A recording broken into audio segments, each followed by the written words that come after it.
राम राम। कहते हैं आप कितने भी महान क्यों ना हो,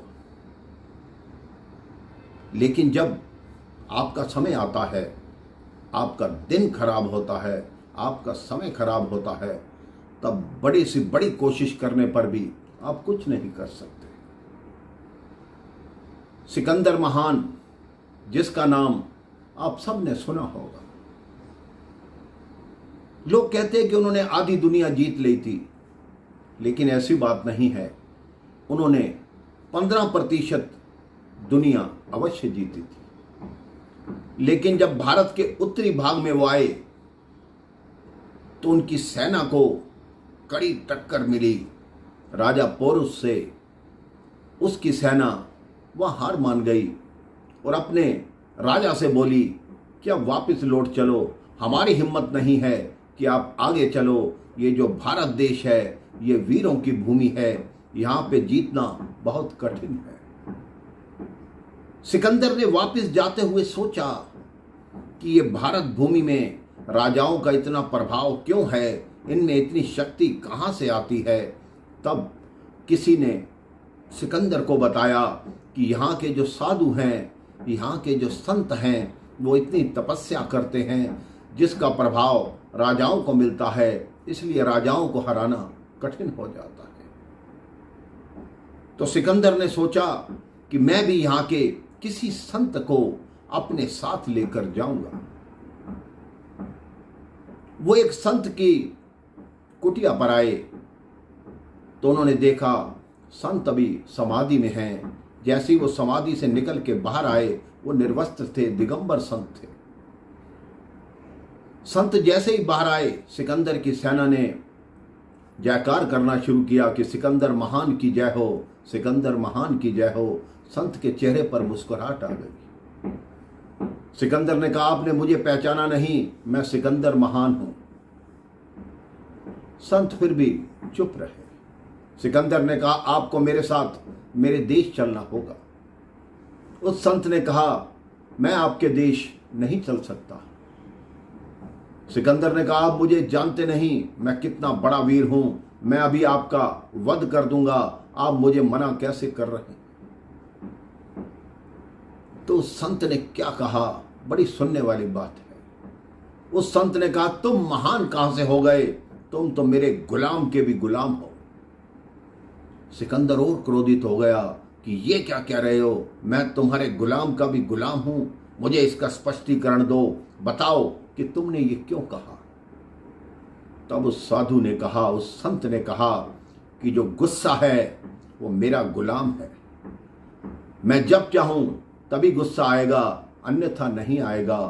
और वही गुस्सा तुम कर रहे हो, अर्थात तुम गुस्से के गुलाम हो। तो इसका आशय ये हुआ कि तुम मेरे गुलाम के भी गुलाम हो।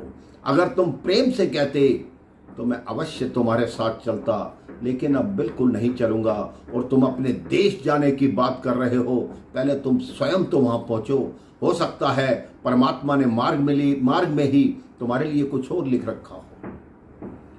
सिकंदर वहां से चला और जैसा इतिहास बताता है कि रेगिस्तान में जाते हुए उसको खूनी दस्त हो गए, अतिसार हो गया। बहुत उपचार हुआ, लेकिन किसी उपचार का उस पर कोई असर नहीं। उसके साथ विश्व के माने हुए हकीम थे, उसके गुरु अरस्तु थे, लेकिन किसी की दवा से उसको कोई फर्क नहीं पड़ रहा था। उसने अपने गुरु और अपने हकीम से कहा कि आप कैसी दवा दे रहे हैं जिससे मेरे दस्त नहीं रुक रहे। तो जो उनके हकीम और उनके गुरु थे, वो उनको कहा कि आप हमारे साथ नदी किनारे चलिए। सिकंदर उनके साथ नदी किनारे गया। जो दवा सिकंदर को दी जा रही थी, उसकी एक बूंद उस हकीम ने नदी में डाली। नदी का पानी जम गया। उस हकीम ने कहा, देखिए सिकंदर महान, जो दवा मैं आपको दे रहा हूं उससे नदी का पानी रुक गया, लेकिन आपके दस्त नहीं रुक रहे। इसका आशय ये हुआ कि आपका समय आ गया, अब आपके जाने का तैयारी कीजिए। तब सिकंदर ने आदेश दिया कि मैं सिकंदर महान हूं, जब मैं अपने आप को भगवान से बचा नहीं पा रहा, तो दुनिया को ये संदेश दो, जब मैं मरूं तो मेरे हाथ मेरी अर्थी के बाहर रखना, मेरी हथेलियां आकाश की तरफ रखना, ताकि लोग ये सबक ले सकें कि सिकंदर जिसने इतनी दुनिया जीत ली, जब संसार से जा रहा है तो दोनों हाथ खाली लेकर जा रहा है। जो कमाई करनी है पुण्य की कमाई करो, वरना सिकंदर की तरह खाली हाथ रह जाओगे, ना आपके हिस्से में कोई पुण्य आएगा। ऊपर जाकर भी पाप के भागी बनते हुए ऊपर जाकर भी नरक की यातना को झेलोगे। आप अपने जीवन में ये सोच लीजिए कि सिकंदर जैसा महान राजा हमें कैसा सबक देकर गया कि खाली हाथ इंसान जाता है। तो आप अपने पुण्य की पूंजी को इतना जमा कीजिए कि संसार कहे कि वाकई ही क्या आदमी था। जब तक आपका जीवन है तो हर जीवन के बाद मरण होता है, लेकिन अगर आपने अच्छे कार्य किए हैं तो आपका हमेशा स्मरण होता है। अच्छे कार्य कीजिए, सबका भला कीजिए, सबको सुखी रखिए, सबको खुश रखिए। राम राम, जय श्री राम।